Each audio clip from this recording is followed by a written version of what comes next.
A Assembleia convida. Hoje nós estamos aqui falando, vamos fazer um papo aqui bem descontraído com o nosso amigo o professor Juscelino Pereira. Juscelino é professor, artista, autor, já escreveu um livro sobre a questão da educação, postura, método, educador, espelho. Juscelino, tudo bem com você? Tudo bem, Geraldo. Obrigado, pelo convite. E mais uma vez aqui, obrigado pelo amigo aí, achei bacana ser teu amigo. E nós vamos falar aqui sobre o postura e método educador espelho, E nós vamos falar também sobre adolescência, sobre uma teoria que eu tenho, uma ponte chamada adolescência. Certo. E nós vamos também falar de um programa, Interação Escola e Comunidade, que é um programa que nós fazemos lá que eu faço, na verdade, com o seu apoio, lá na Rádio Águia Dourada, fm.com.br, lá na região do Guarapiranga, que é o projeto Interação, que é um trabalho com educação, onde eu convido professores, eu convido o pessoal da educação da região, inclusive já esteve 2 vezes lá no programa, e nós vamos estar falando aí desses assuntos aqui. Mas um assunto hoje que está ocupando as páginas de jornais e aí na discussão da ordem do dia é a questão da maioridade penal, que no meu ponto de vista poderia dizer assim, é a mudança no Estatuto da Criança e do Adolescente, ou discutir sobre a questão da violência contra os jovens, contra os adolescentes. Para isso, a TV Assembleia fez uma matéria que nós vamos assistir um pouco, depois nós voltamos a conversar sobre isso. A adolescência é um período complicado para pais e filhos. As relações ficam mais difíceis, delicadas. Se de um lado os adolescentes não falam nada, do outro os pais se preocupam demais com os filhos. Ingredientes perfeitos para o distanciamento da relação. Há muitos assuntos que ainda são tabus entre pais e filhos. Sexo, drogas, carreira. Por isso viemos às ruas saber qual assunto você tem mais dificuldade em falar com seus pais. A sua comunicação com seus filhos é a mesma que você tinha com seus pais? Na minha época não tinha isso mesmo, porque a gente não tinha essa informação toda que eles têm hoje. Então na época os pais eram muito menos solicitados do que são hoje. Então a gente tem que estar atualizado o tempo todo.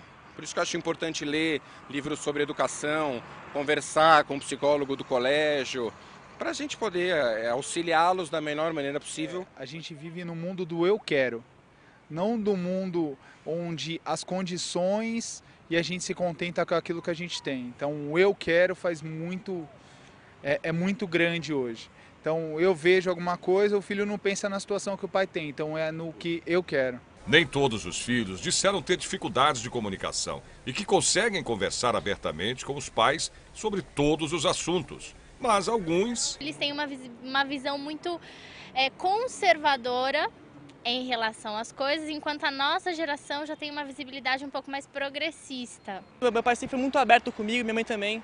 Sempre me deram bons conselhos, essas coisas. Dificuldade nenhuma, mas varia muito dos pais, Porque os pais que têm que abrir a porta assim, da comunicação em casa. E na minha casa não tem nenhum problema com isso. Pois é, nós podemos ouvir um pouco aqui, que é falando um pouco da relação do pai e filho. Você como filho e pais, o que você acha? Qual foi essas transformações do seu tempo, Você não é uma pessoa tão assim, deve estar aí na faixa dos 40, alguma coisa, Obrigado, Geraldo. Então, e sei que você tem 2 filhos, Você tem um casal de filho também. Você podia falar um pouco sobre isso? Então, eu vou começar com um poema que está aí no Educador Espelho, Que é um poema bastante conhecido, que chama O Adolescente, Que é mais ou menos assim. Só o adolescente sente o que o adolescente sente, só o adolescente sente. O adolescente sente medo, o adolescente sente raiva, o adolescente sente só, porque só o adolescente sente o que o adolescente sente, só o adolescente sente. O pai do adolescente não sente o que o adolescente sente. A mãe do adolescente não sente o que o adolescente sente, porque só o adolescente sente o que o adolescente sente, só o adolescente sente. Então, eu entendo, assim, Geraldo, que a adolescência é uma ponte, Como eu trabalho com adolescente, tanto no teatro como na educação, eu tinha que explicar para o adolescente algumas questões que eles tinham dificuldade de entender. Então eu comecei com a prática de dizer que a adolescência é uma ponte entre a infância e a fase adulta. Quer dizer, é o momento em que a criança deixa a mão do pai e da mãe e começa a atravessar essa ponte. Só que acontece que o adolescente ele acha que ele é forte, Ele pensa, ele acredita que ele é forte, porque ele questiona todos os valores dos pais. E aí, só que ele não é forte, porque se ele fosse forte, ele atravessava essa ponte sozinho. Só que ele se junta em grupo para fazer essa travessia.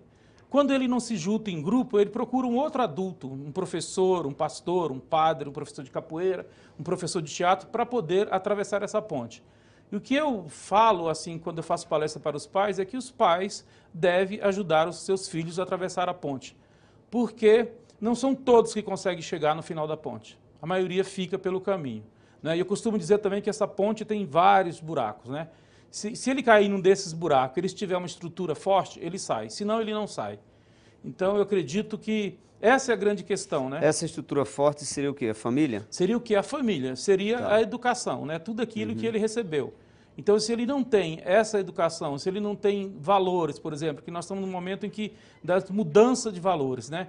Se ele não tem valores fortes, né, valores firmes, fica bem mais difícil a travessia da ponte. Mas, Juscelino, hoje nós temos um sistema, a tecnologia foi uma coisa que cresceu muito rápido e ela está... hoje o adolescente, você encontra uma criança de 5, 6 anos, 4 anos, ela pega um celular, ela acessa a internet, ela já faz tudo isso. Isso também não é uma mudança muito radical hoje nas famílias? Porque você imagina que a maioria dos pais, se for uma pessoa de mais acima de 30 anos, não tem a mesma facilidade que tem hoje uma criança, por exemplo. Estou falando de criança de 6 anos, eu conheço crianças de 5 anos, tá lá no celular, fazendo joguinho, que particularmente eu nem sabia se tinha isso na internet, vou ver encontro desse tipo.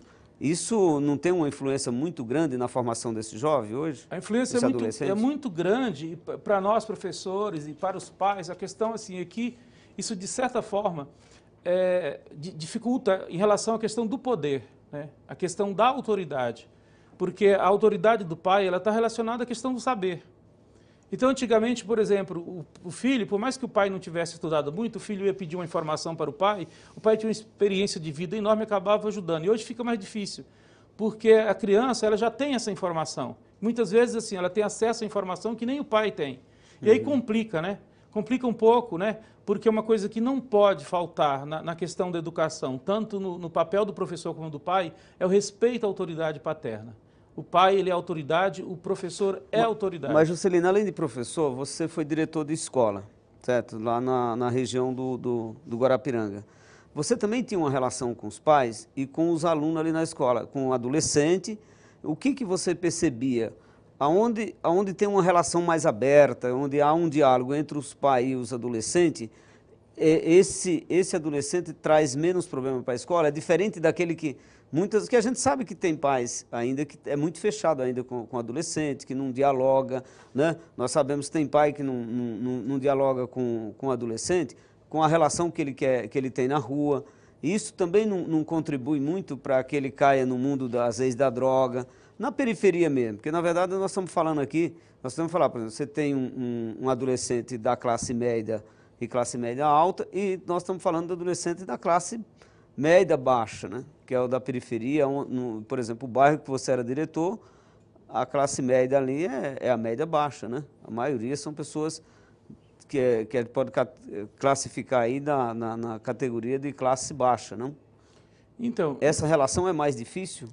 Então, Geraldo, eu acho que tem uma coisa interessante quando eu era diretor, que eu coloquei muito assim, por exemplo, o resgate da autoridade do professor.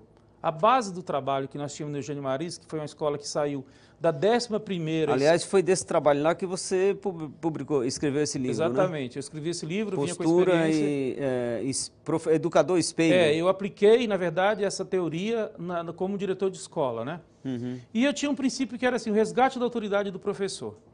Veja bem, quando você resgata a autoridade do professor, quando o professor age como autoridade, né? Quando o professor age como autoridade, o que ele está fazendo? Ele está fazendo, muitas vezes, aquilo que faltou o pai fazer em casa, né? Ele está suprindo uma falta.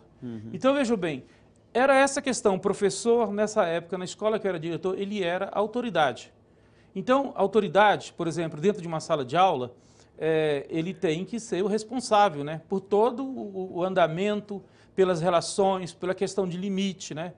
Pela questão de regras, de normas, por mais que essas normas e regras venham tiradas do grupo. Engraçado, no livro você fala sobre essa questão dos limites, né? Exatamente. Agora, também é perigosa a frase quando você diz a autoridade do professor, ela não é que é perigosa, eu vejo com uma certa reserva. Por quê? Porque pode parecer que ele vai chegar na sala e ele vira um autoritário. É necessário que o professor também tenha essa formação da diferença da autoridade dele e do autoritarismo, porque Pois é. essa relação tem duas mãos, né? Vai depender muito Tem duas mãos. como o professor se coloca nisso. Você acha que os professores estão preparados, de forma geral, para esse desafio? Eu acredito assim, que os professores têm que ser treinados, por exemplo. Tá. Por exemplo, eles têm que ser preparados. Eu acredito que eu estou trabalhando com uma prática, né? Na verdade é uma prática que vai facilitar, né, o trabalho do professor. Então, por exemplo, essa história de confundir autoridade com autoritarismo é uma coisa que o Paulo Freire falava muito. Né? Então, Sim. não pode confundir autoridade com autoritarismo, mas também não pode faltar com autoridade. São duas questões interessantes. Você percebe, por exemplo, quando você recebe uma criança na escola, Geraldo, ou um adolescente, se esse adolescente respeita o pai, se ele tem o pai como uma pessoa que para ele significa lei, por exemplo, né, ele vai chegar diretamente, ele vai respeitar o professor. Isso não quer dizer que ele não vai falar o que ele sente, o que ele pensa, Sim. mas ele vai tratar o professor com respeito porque ele vai transferir psiquicamente o pai dele para aquele professor. Né? Ele vai projetar naquele professor aquilo que foi o pai dele. Então ele vai respeitar. Agora, quando você tem, por exemplo, um aluno que ele não respeita o pai, que ele não respeita a mãe de maneira alguma, não tem como ele respeitar o professor. Né? Então, a grande questão nossa, por exemplo, hoje, que eu acredito que é uma questão séria, essa questão do resgate da autoridade. Por quê? Porque está acontecendo uma mudança muito grande no mundo. Eu costumo falar assim, que eu sou careta hoje. Você imagina quem cresceu nos anos 70, né? A gente não podia nem ouvir falar em palavra autoridade. E nós era totalmente contra tudo que era o regime militar, nós fizemos parte dessa luta, né? Participamos da Direta Já, do Fora Collor, eu fui um professor militante, participei de tudo isso aí, né? Mas hoje a gente fala o seguinte, olha, está acontecendo uma mudança muito grande no mundo e nós precisamos de estar revendo nossos conceitos, mas a gente não pode abrir mão, por exemplo, do meu papel de pai. Por exemplo, não posso abrir mão. Eu sou pai, eu tenho 2 filhos. E se eu abrir mão, por exemplo, da minha responsabilidade diante dos meus filhos, eles vão pagar um preço. Porque eles têm uma referência. Ele sabe quando ele sai por aí, hoje mesmo me parece que minha filha vai estar aqui fazendo um protesto contra a diminuição de dinheiro para a cultura. Está aqui na Assembleia, daqui a pouco vai ter movimento aí, ela está aqui. Eu até falei, passa lá no estúdio lá, que eu vou estar lá gravando com o Geraldo. Então vejam bem, mas ela tem uma referência. Ela tem uma referência no seguinte, eu tenho um pai que ele vai chegar e vai se posicionar como pai. E são amigos, não, eu sou pai, eu posso estar em momento com eles de descontração, fazer parte por exemplo, de greve, eles foram comigo na greve dos professores do ano passado, fizeram parte, mas assim, eu sou pai. Quando eu começo, para isso, eu sou seu pai. Você tem que lembrar, eu sou seu pai. Então eu não posso perder, mesmo assim com meus alunos, olha. Então o educador espelho também está em casa. Então, o que está em casa? O que é o pai, os pais, de uma forma geral, o pai e a mãe também. Exatamente, Geraldo. Por que eu criei uma obra para ser a vida inteira criando e hoje ela está fazendo um sucesso, você vai ver que eu vou estar participando aí depois do evento. Você vai estar participando aí numa participação internacional de apresentar esse livro, né? Exatamente. Muito legal, hein? Está escrito aí direitinho, Congresso Ibero-Americano, que vai ter na Argentina. Isso. Eu fui escolhido para representar a minha região, Adre Campo Limpo. Tá, depois a gente pode falar um pouco disso. Vamos concluir sobre a questão dessa relação do adolescente com os pais. Então, veja bem, o que eu diria que seria, por exemplo, o professor espelho dentro dessa questão? Não é o professor espelho, não é aquele espelho que você vai seguir seu pai, não é isso. Sim, claro. É aquele educador que vai mostrar para a criança a sua atitude. Percebe? Que ele vai perceber que ele não é só professor quando ele está na sala de aula. Ele é educador todo tempo, todo momento que ele entra na escola, ele é educador. Inclusive, eu acho que o educador tinha que seguir o lema do escoteiro, sempre alerta, sabe? Por que sempre alerta? Sempre vai acontecer alguma coisa. A criança vai cair do muro, vai jogar uma cadeira no outro, alguma coisa sempre vai acontecer. O educador ele tem que ser sempre alerta. Então, é aquele educador que mostra, por exemplo, se uma criança vai passando, o outro põe o pé na frente para ela cair, ele vai lá mostrar, olha, você pôs o pé. Você pôs o pé para o outro cair. Por que você fez isso? Porque você é maior? Você não está vendo que o outro é menor? Então ele vai estar o tempo inteiro trabalhando com essa questão, de observar o que acontece nas relações, que é um projeto que eu levo isso, né, para o rádio, em que eu discuto as relações internas da escola pública, na Rádio Águia Dourada, que é um assunto que não se mexe muito com esse assunto no Brasil. Né? As pessoas não querem muito olhar, não gostam do espelho, na verdade, né? Porque o espelho é esse espelho que mostra quem você é. E o educador espelho é aquele que vai ter o tempo inteiro mostrando para o aluno. A partir do momento que você vê aquilo que você está fazendo de errado, você vai pensar nas suas atitudes em relação ao outro, que é a outra pessoa, né? O outro colega, o outro professor e etc. Juscelino, quando você publicou esse livro, você foi com base no teu trabalho na escola, nas tuas experiências, tanto a relação com o professor, quanto a relação com os alunos e com os pais. Daí você saiu da escola, fazer um questionamento bem pessoal.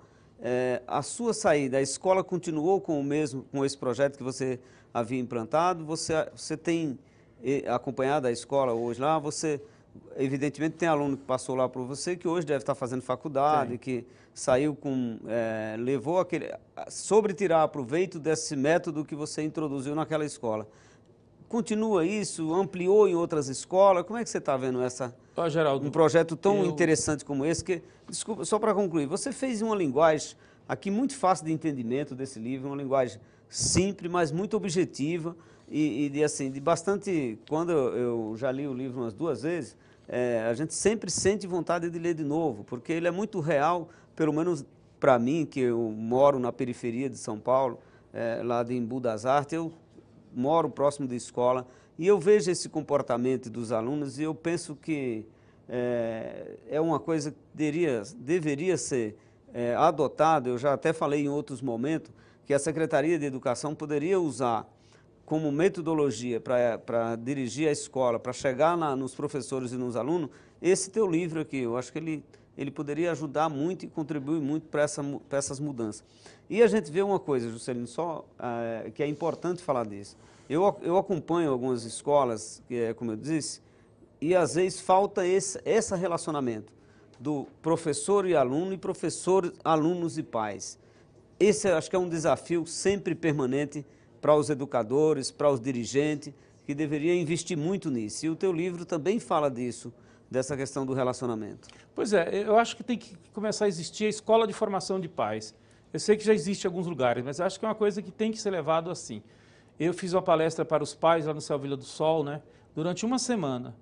E foi interessante assim, a reação. Até hoje, quando eles me veem lá pela porta, eles vão me cumprimentar. Porque eu falei realmente sobre essa questão do limite. Eu falei sobre a questão da importância do papel do pai, eu falei da importância das regras, da importância de fazer a criança, né, olhar para o outro, para o seu colega, né, de ter a escola como na espaço verdade, público. Juscelino, eu ouvi outro dia uma conversa sobre isso, que o pai às vezes confunde o papel da escola, né? Ele esquece o dele e ele acha que o filho está lá, a escola que tem responsabilidade com ele não tem uma responsabilidade compartilhada. Aí, por isso, vem uma ideia dessa que você está falando, dessa formação para os pais, né? Para entender esse processo. Nós tivemos, durante muito tempo no Brasil, ainda hoje nós temos muitas escolas estaduais, inclusive em São Paulo, têm formado aí o semi-analfabeto que ele joga na rua sem aprender nada. Imagina os pais dessas crianças, o que eles tiveram lá atrás, não tiveram nem oportunidade de estudar. Hoje as oportunidades é maior, hoje é mais fácil você ter um filho de uma empregada doméstica, de uma faxineira, de um faxineiro, fazendo faculdade. Mudou muito, se criou muita oportunidade hoje no Brasil.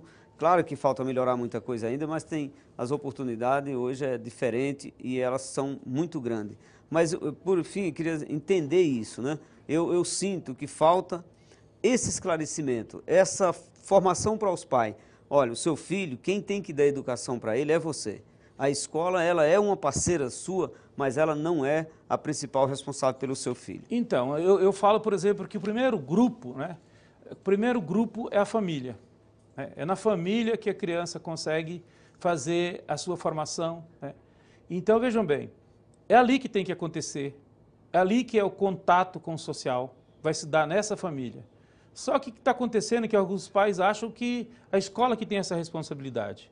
A escola não pode, por exemplo, aqui agora, diante de qualquer que for o problema ligado à questão da educação, a escola não pode ser omissa, ela tem que atuar. Sim. Mas, com certeza, o grupo número 1 é o grupo família. Então eu trago aqui, por exemplo, dentro de uma coisa que eu chamo, Geraldo, de teatro dos fatos, que você já conhece, que é pegar esses fatos que acontecem na escola e formar uma dramaturgia para facilitar o debate. Então eu vou ler aqui uma questão para você pegar, que eu vou chamar de mãe protetora. Um diálogo entre a mãe e a professora. Mãe, a senhora mandou me chamar, professora? Eu solicitei sua presença aqui na escola. Mãe, por quê, professora? Porque o Rafinha está dando muito trabalho, mãe. O meu filhinho é um anjo, a senhora é que não sabe ensinar.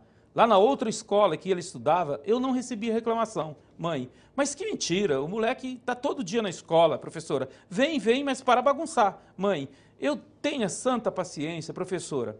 Ele vai ficar suspenso por 3 dias para a senhora ter uma boa conversa com ele, para ele mudar de comportamento. Mãe, pelo amor de Deus, 3 dias não. 3 dias com ele é muito. Então, vejam bem, é mais ou menos assim, né? É a realidade, acontece isso. É a realidade. Nossa correto? Senhora, que incrível. A mãe tá quer... né? Se livrar do Chega, filho. eu como diretor falava, diretor, cuida do meu filho que eu não dou conta mais. Isso é. Né? Que é, por exemplo, faltou lá na adolescência, faltou limite lá nos 5 anos, né? Faltou no seu início. Exatamente, lá na formação básica dele. E aí fica difícil você tentar na adolescência, né? Você tentar, assim, a todo custo, falar, agora eu vou resolver. Não vai ter que ter muito diálogo, vai ter que ter muita conversa, né? Lembrando que a adolescência é um momento de muitas possibilidades para o adolescente fica perdido porque ele passa a ter contato com um monte de coisas novas. Agora nós estamos falando de uma coisa, Juscelino, que é de formação de pais. As escolas estão preparadas para fazer isso? Porque às vezes a escola, eu vejo muito na agenda de aluno, a escola chama uma reunião dos pais numa terça-feira, 10 horas da manhã, numa quarta-feira, 3 horas da tarde. Normalmente os pais trabalham. Você acha que se a escola mudar essa relação, abrir mais os finais de semana para esses debates, ela não seria muito mais fácil para fazer com que os pais participassem e entendessem isso? Porque pelo que você relata aí nesse relatório, nessa sua leitura, isso é constante, da mãe reclamando com a professora, o problema é que deveria ser dela. E eu penso que não é nem com maldade, nem a história de dizer, talvez é a falta até mesmo de conhecimento, de formação. A escola deveria preparar melhor para fazer isso?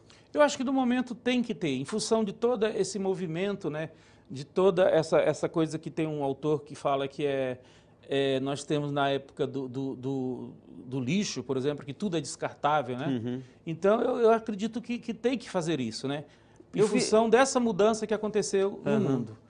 Tem um outro ponto que a gente poderia entrar para discutir um pouco isso, que é às vezes a evasão escolar, que acontece muito nas escolas, e muitas vezes não tem o acompanhamento dos pais com os filhos. A escola também não se incomoda muito. Faltou, não quer saber por quê. Etc. Outro dia eu conversando com os professores, amigo nosso, falou, nós estamos fazendo uma proposta para a escola tal, que nós vamos buscar qual que é o problema, por que esse menino ou essa menina deixou de estudar. Eles começaram a fazer isso em umas 2 escolas, essa experiência individual, como você fez o livro, como você trabalhou lá na tua escola. Eles fizeram essa experiência. Ela estava me falando que caiu a desistência para menos de 10%, uma coisa que era 60% de alunos que desistiam. Esse trabalho dela ir na casa, saber por que deixou de ir à escola, conversando com os pais, com o aluno, ela conseguiu diminuir quase para 0 a evasão, pelo menos na sala onde ela estava, que ela tomava conta. Eu achei muito interessante essa proposta, isso. Viu? Pois é, eu acho assim, dependendo do projeto pedagógico da escola, né? Por exemplo, o que acontecia no Eugênio? Quando eu assumi a direção do Eugênio, tinha várias crianças do próprio bairro que estavam em outras escolas. Essas crianças voltaram tudo. Quando eu deixei a direção do Eugênio Maris, você tinha fila de gente lá querendo que as crianças estivessem no Eugênio Maris. Isso aconteceu de fato.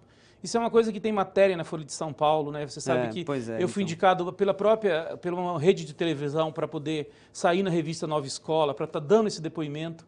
Então, vejam bem, depende do que se faz. Porque, na verdade, a criança gosta da escola. A criança tem problema, e o adolescente, com as relações que existem dentro da escola. Nós temos um problema dentro da escola que é como coordenar nossas relações. Que é assim, é uma atenção maior para essa questão que falta. Nós vamos fazer um pequeno intervalo e em seguida nós voltamos a discutir. Eu quero falar sobre a questão da violência e essa questão da maioridade penal. Eu queria bater um papo um pouco sobre isso, que é um projeto de lei que está no Congresso Nacional, já passou na Comissão de Constituição e Justiça e está para ser votado lá, essa mudança no Estatuto da Criança. Voltamos ao intervalo. Ok.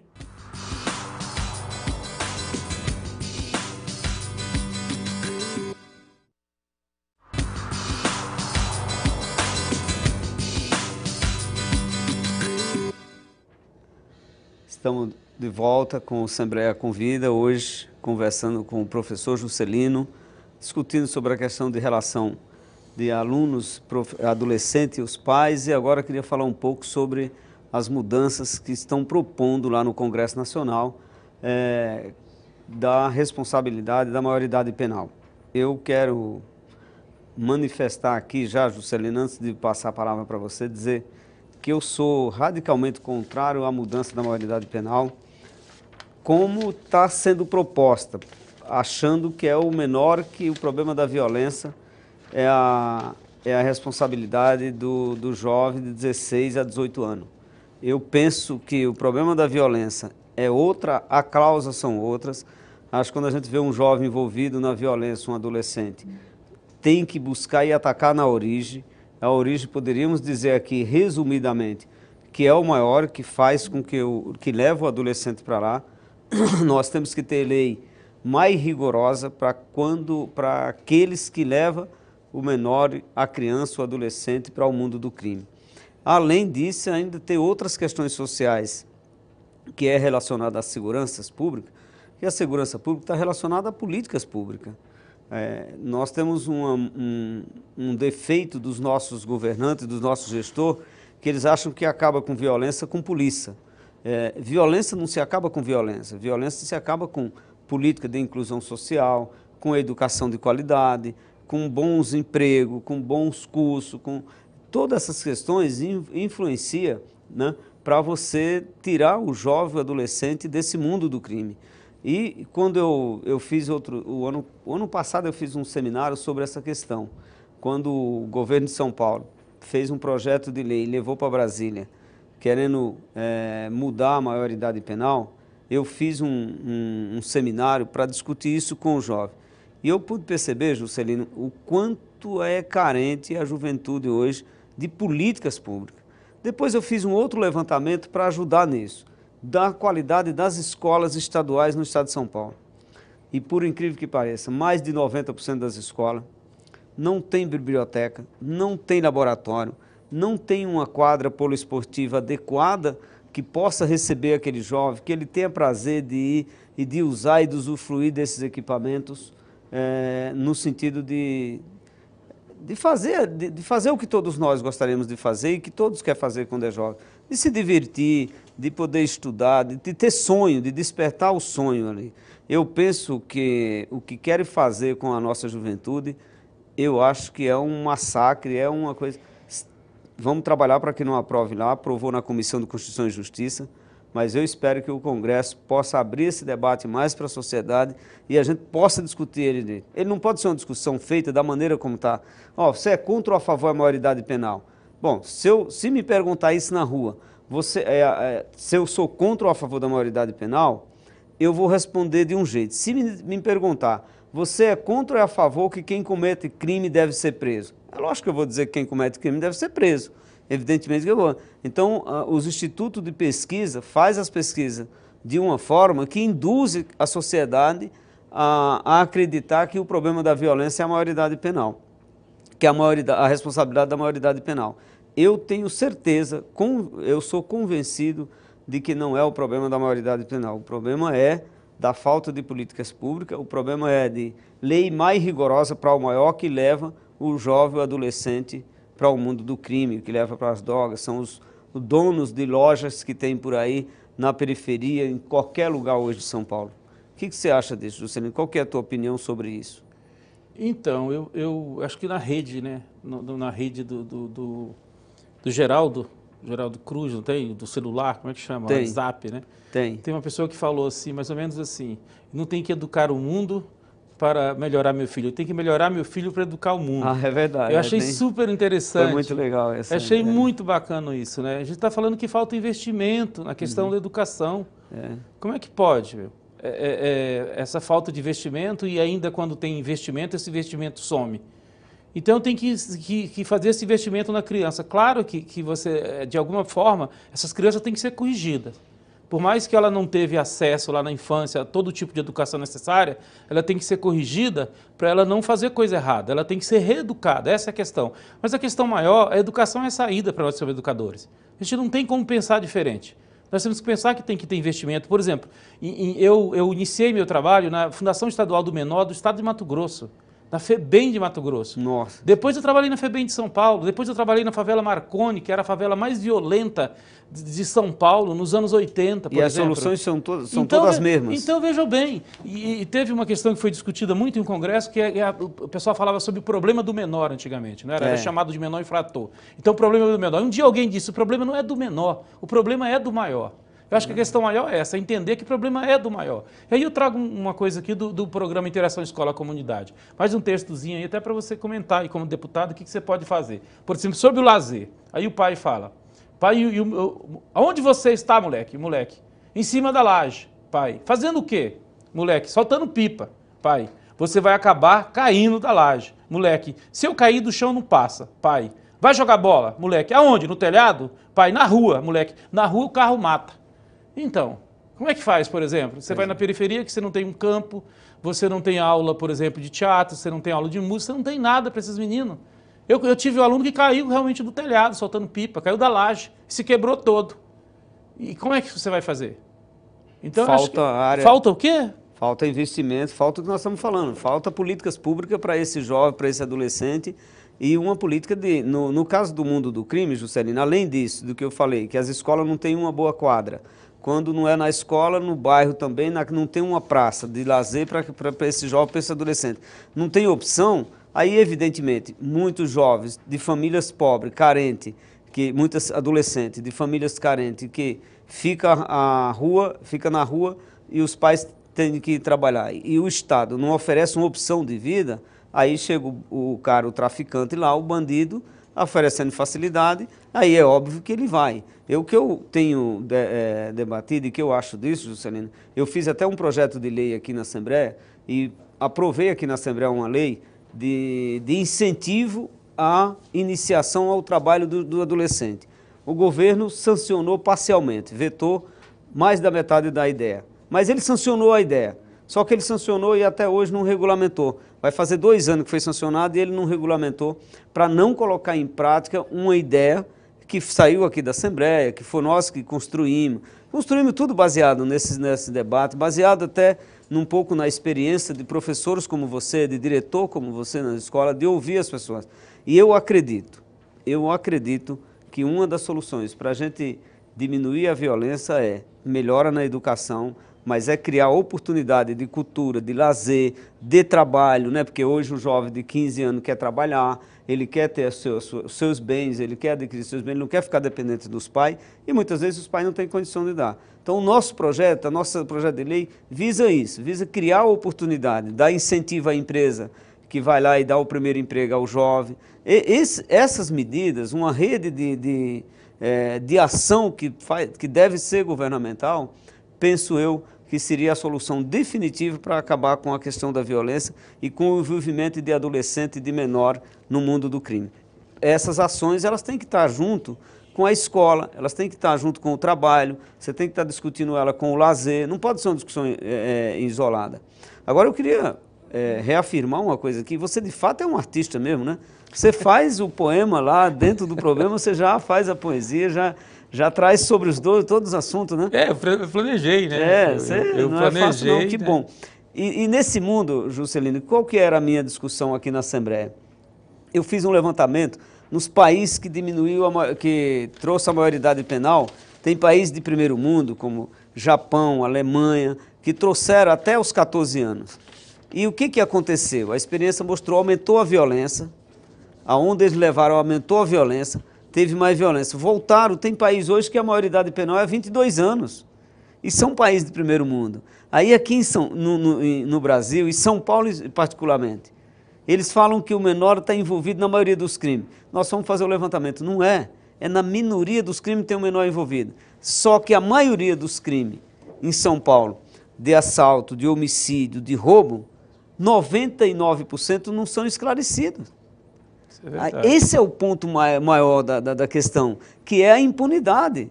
E a impunidade leva o maior a trazer os menores para o mundo do crime. Com a ausência do Estado, da presença do Estado na periferia, na qualidade do ensino, na estrutura da escola, é óbvio que essa criança vai estar numa vulnerabilidade muito grande, né? Aí não dá para a gente culpar os pais que saíram para trabalhar. Pois é, como eu falo que o adolescente está atravessando uma ponte, ele não tem maturidade psíquica, por exemplo.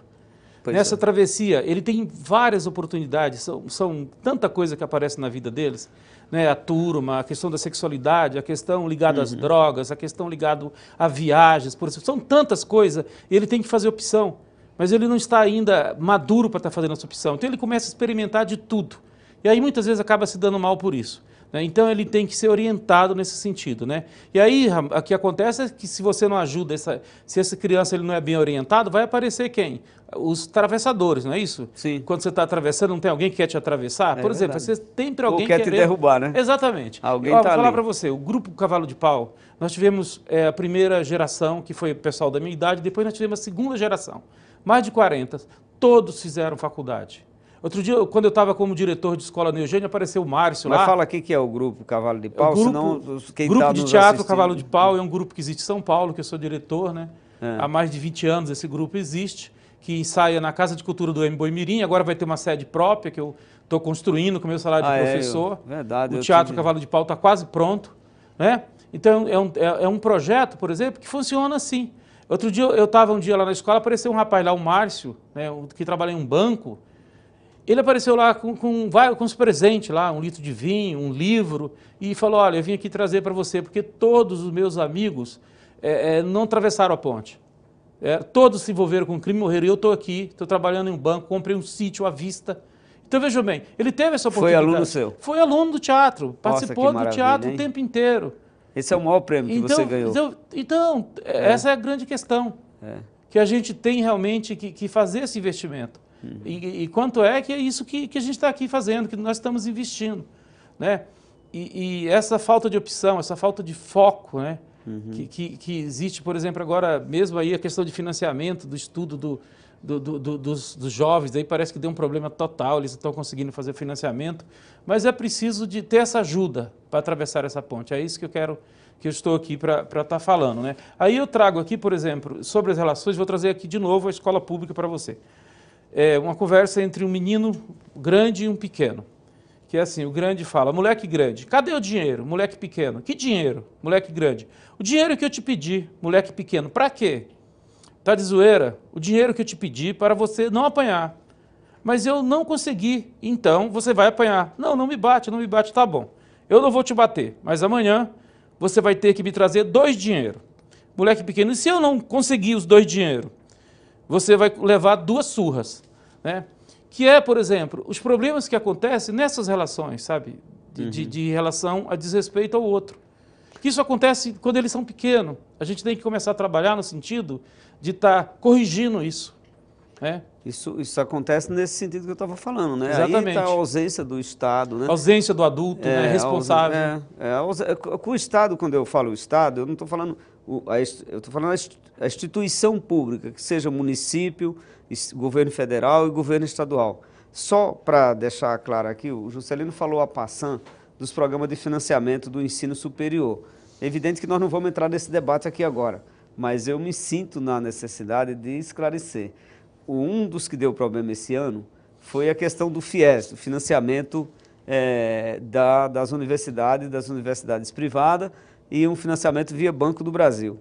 Mas só para ter ideia, Juscelino, eu estava fazendo um levantamento outro dia, o tanto de hoje de alunos brasileiros que estão estudando financiado pelo FIES. 70% dos alunos. Sabe qual que é a população? É a população do Uruguai, é o equivalente à população do Uruguai. É um país inteiro que o governo federal, de um programa que foi criado pelo Lula e depois reforçado pela presidenta Dilma, tem hoje de alunos estudando, de jovens de famílias pobres, trabalhadores, que em outras épocas não tiveram oportunidade. Então, esse é um outro tema de que quando a gente está falando das políticas públicas, não é nem defender governo A e governo B, mas é reconhecer onde tem um programa e uma ação concreta, tá certo? E que hoje tem um debate na mídia, que faz muito a crítica, mas não faz isso. Não estou dizendo que não tem erro no FIES, nós reconhecemos que tem, mas os avanços foram muito maior do que os erros. E quando eu estava ouvindo um pouco essa discussão, porque o banco atrasou e etc e tal, não fez o financiamento com o banco, aí eu fui olhar qual o número de aluno que tem. Ela está falando, Geraldo, é equivalente a mais de 2 milhões, é equivalente à população de um país como o Uruguai. Então, tem coisas que a gente pode melhorar, evidentemente que pode, mas precisa reconhecer a grandeza de um programa como esse e a oportunidade que um programa como esse dá. Por fim, nessa questão, Juscelino, nós estamos caminhando para o final do nosso bate-papo. Você queria tratar de um outro tema aí.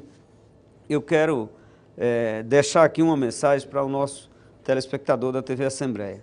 Olha, não dá para querer resolver um problema criando outro. Quando a gente tem um problema, que é o caso da violência, o governo deveria resolver e encarar esse problema de frente. Como eu disse, não acaba a violência com violência. Tanto é que tem morrido em São Paulo muitos policiais. E quando acontece uma morte de um policial, você pode ver que tem por trás uma reação de uma parcela da sociedade que está reagindo a um ato de violência. Eles não estão reagindo. Quando morre um policial, não é porque ele foi lá e salvou uma vida, é porque provavelmente uma ação dele provocou a tirada de muitas vidas. E é assim que funciona. Se você achar que vai resolver com violência, não vai. Quando alguém vem com violência, vai com amor, vai com a paz, que você pode construir um mundo mais então, de paz. Geraldo, a experiência do Jardim Ângela, né? É. Foi o bairro mais violento do mundo. Experiência do Jardim Ângela. E que eu participei de toda aquela época. Eu fui o primeiro professor a subir no caminhão, na caminhada da paz, lá que é feita no cemitério São Luís. Sim, organizada lá pelo Padre Jaime. Pelo Padre Jaime. Que trabalha lá com isso. Então, eu acredito que é isso. Eu reconheço tranquilamente essa questão aí do ensino. Eu falo para os meus alunos, né? Eu falo para os meus alunos isso. Eu falo sobre essa questão do financiamento, que antes não existia isso. Sim. Que só após o governo atual que você tem esse número de pessoas estudando, né? E eu espero que esse assunto seja resolvido. Fora o ProUni, eu estou falando do exatamente. FIES, mas no ProUni é um outro grande número, talvez até mais. E que as universidades facilitem essa questão, né? Que esperem, exatamente. Porque os meninos não podem ficar fora da escola. Exatamente, a questão maior é isso, que o pessoal tenha paciência. Eu acho que tem que ter a paciência, deixar todo mundo fazer lá a prova que tem que fazer e esperar. Não custa nada esperar.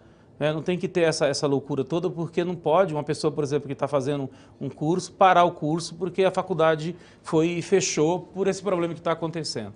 Correto? Eu trouxe também aqui, Geraldo, trouxe lá um poeta da sua cidade, né?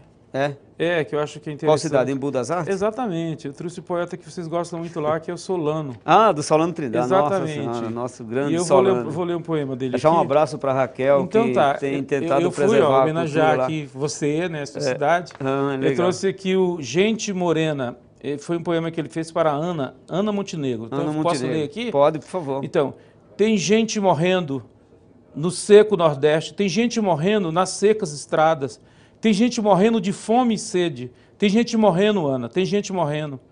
Tem gente morrendo nos campos de guerra, tem gente morrendo nos campos da paz, tem gente morrendo de escravidão, tem gente morrendo, Ana, tem gente morrendo.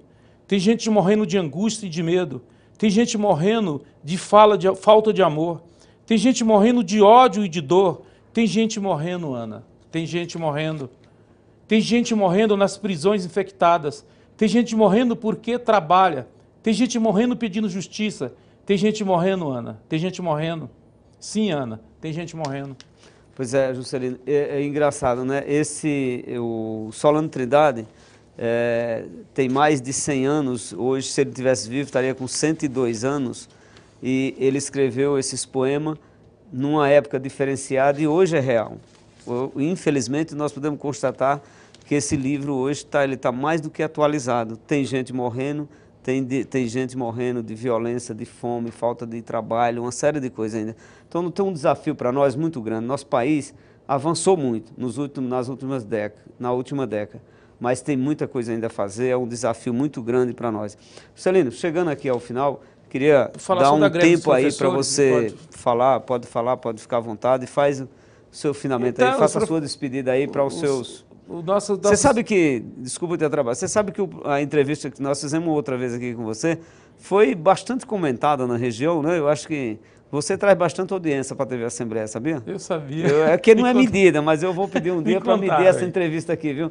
Pessoal da TV Assembleia, vamos medir a entrevista aí. Deixa eu falar, Geraldo, eu queria saber o seguinte, os professores do Estado de São Paulo estão em greve, né, há mais de um mês, e a situação é séria, superlotação de sala de aula sim, escolas fechadas, questão de categoria O, questão da violência, e eu espero aí que, né, as autoridades recebam os professores, né, negociem com os professores. Correto, Geraldo? Você pode ajudar certo. a gente? Eu sei que você está ajudando. Nós estamos dando todo o apoio ao movimento dos professores, que é justo, não só pela questão salarial, mas também pela questão que nós falamos aqui. A questão da estrutura da escola, das condições de trabalho nas escolas, né, do fechamento de sala. Eu estava ouvindo hoje, são mais de 15 mil que ele tinha de convênio com as entidades para o problema de educação de jovem e adulto, que eles também fecharam. É um absurdo o que o Estado de São Paulo faz aqui. Mas enfim, Juscelino, eu quero mais uma vez agradecer aqui a tua presença, deixar aqui, procura esse livro do Juscelino, você que é educador, você que é pai, tendo uma linguagem muito simples, de fácil entendimento. O problema aqui, o interessante aqui não é o comprar, porque o Juscelino não queria só pagar o livro. O problema aqui é que você pode, a partir desse livro aqui, ajudar no relacionamento com seu filho em casa, o relacionamento com seu pai, pode também adquirir pelos filhos, que eu acho que pode ajudar isso. Só lendo e estudando que a gente pode ter uma sociedade melhor, mais organizada, mais humana, com menos violência. Quero de coração te agradecer aí pelo teu trabalho todo que você faz, agradecer e cumprimentar a equipe da TV Assembleia que fez essa reportagem que mostrou aqui no início.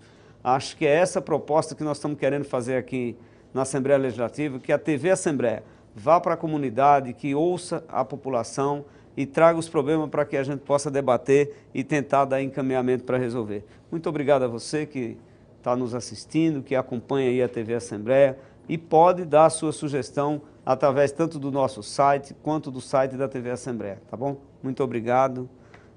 Muito obrigado também, mais uma vez aí, TV Assembleia, Geraldo. E a gente se encontra lá na rádio. Certo. De novo, tá bom? Obrigado. Tá bom. Acabou?